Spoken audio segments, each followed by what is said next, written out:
అందరికీ హాయ్ అండి. Welcome back to my channel.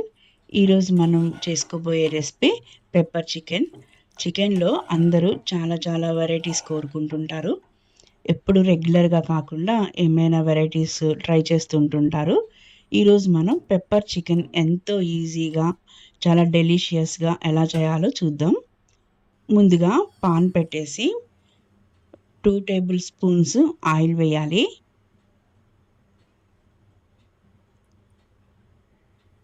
Oil వేడెక్కాక half teaspoon fennel seeds అంటే సోంపు వేయాలి.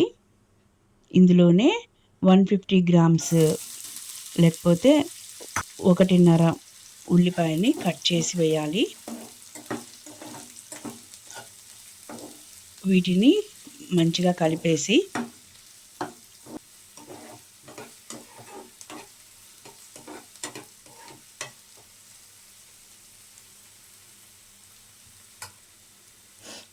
కాస్త కరివేపాకు వేయాలి. అలాగే ఈ ఆనియన్స్ మగ్గడానికి కరెక్ట్‌గా ఆనియన్స్ సరిపడా మాత్రమే సాల్ట్ వేసి కలపాలి.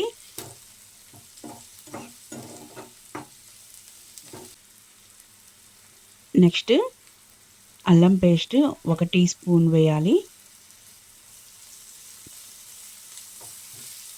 ఇప్పుడు 2-3 మినిట్స్ అలాగే కలుపుతూ ఉంటే అల్లం పేస్ట్ రా స్మెల్ అనేది పోతుంది.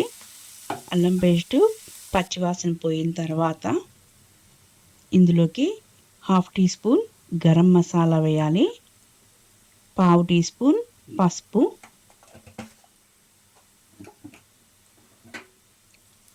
ఈ రెండింటిని కూడా 2 మినిట్స్ వేయించాలి. నెక్స్ట్ ఈ ఆనియన్స్ మనకి బ్రౌన్ కలర్ వచ్చేలాగా వేయించాలి. నెక్స్ట్ ఇందులోకి హాఫ్ కేజీ చికెన్ వేయాలి. ఈ చికెన్ని దీనికి సరిపడా సాల్ట్ వేసుకోవాలి. ఆల్రెడీ మనం ఆనియన్స్కి సరిపడా వేసాము, సో చూసుకొని వేయాలి. ఇప్పుడు ఈ చికెన్ని మొత్తం ఈ ఉల్లిపాయలు అన్నీ కలిసేలాగా మొత్తం కలపాలి.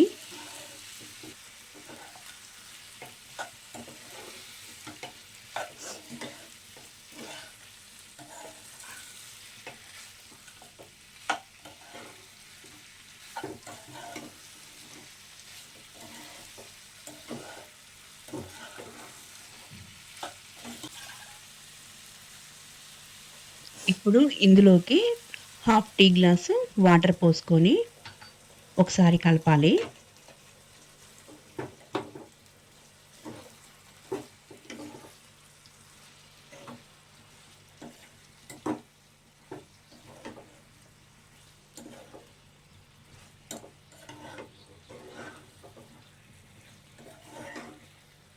ఇలా కలిపేసి మూత పెట్టి సిమ్లో పెట్టేయాలి స్టవ్. 20 మినిట్స్ అలా వదిలేయాలి. చికెన్ కుక్ అయిపోతుంది. కావాలంటే మధ్య మధ్యలో ఒకసారి కదుపుతూ ఉండొచ్చు. హాఫ్ కేజీకి సిమ్లో పెట్టి మనం బాయిల్ చేస్తే 20 మినిట్స్లో కరెక్ట్గా ఈ చికెన్ కుక్ అయిపోతుంది.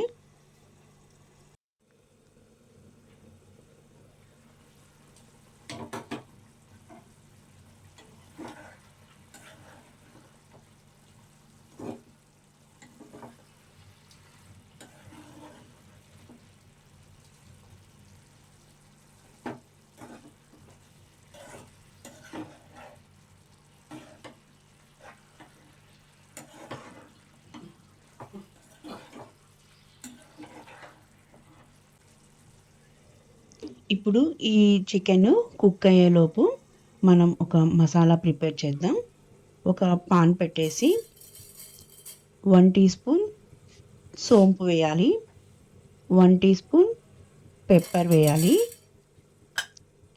1 టీ స్పూన్ జీలకర్ర. వీటిని లైట్గా వేయించాలి. ఒక 2 మినిట్స్లో ఇవి వేగిపోతాయి. జస్ట్ సెగ వస్తే చాలు, మాడకుండా చూసుకోవాలి. అంటే మన మెయిన్ ఇంగ్రీడియంట్ పెప్పర్ సో ఇందులో కారం అసలు ఏమి వేయము. ఈ మిరియాలే మనం ఎక్కువ తక్కువ చేసి చూసుకోవాలి కారానికి తగినట్లు. ఇవన్నీ వేయించాక స్టవ్ ఆఫ్ చేసేయాలి. ఇవి చల్లారాక పౌడర్ చేసి రెడీ పెట్టేసుకోవాలి.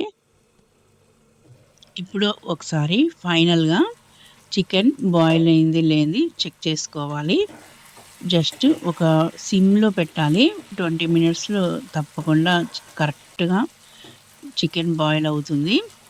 నెక్స్ట్ ఇందులోకి మనం వాడే ఇంగ్రీడియంట్స్ కూడా చాలా తక్కువ ఉంటాయండి. ఎస్పెషల్లీ డైట్ చేసే వాళ్ళకి, నెక్స్ట్ వెయిట్ లాస్ అవ్వాలనుకునే వాళ్ళకి ఈ పెప్పర్ చికెన్ ఫ్రై చాలా యూజ్ అవుతుంది. ఇప్పుడు ఈ మసాలా పౌడర్ వేసి సిమ్లో పెట్టేసి 3 మినిట్స్ అలా తిప్పుతూనే ఉండాలి. అప్పుడే మనకి ఈ మసాలా పౌడరు నీట్గా ఈ చికెన్ పీస్కి పట్టుతుంది. నెక్స్ట్ అడుగు పట్టదు. ఇలాంటి కొంచెం మందం ఉన్న గిన్నెలే వాడాలి ఈ కర్రీకి. ఇప్పుడు కరివేపాకు, కొత్తిమీరతో గార్నిష్ చేసేసుకొని స్టవ్ ఆఫ్ చేసి 5 మినిట్స్ అలా వదిలేయాలి. నెక్స్ట్ ఈ పెప్పర్ చికెన్ వెయిట్ లాస్ అయ్యే వాళ్ళకి చాలా యూజ్ అవుతుంది. High protein, next pepper weight లాస్కి చాలా యూజ్ అవుతుంది. సో చూసారు కదా, ఎక్కువ ఇంగ్రీడియంట్స్ లేకుండా నార్మల్గా పెప్పర్ చికెన్ ఫ్రై ఎలా చేయాలో. దీనికి పెద్దగా ఇంగ్రీడియంట్స్ ఏమీ పట్టవండి. నెక్స్ట్ పెప్పర్ చికెన్ ఫ్రై ఎలా చేయాలో చూసారు కదా, ఇంత ఈజీగా చేసుకోవచ్చు. ఇలా లిడ్ పెట్టేసి 3 మినిట్స్ అలా వదిలేయాలి. చూసారు కదా చికెన్ ఫ్రై ఎంత ఈజీగా చేసుకోవచ్చో. సో నా వీడియో మీకు నచ్చినట్లయితే please like, share and subscribe my channel. మరిన్ని వీడియోస్తో మళ్ళీ కలుద్దాం. Thank you for watching.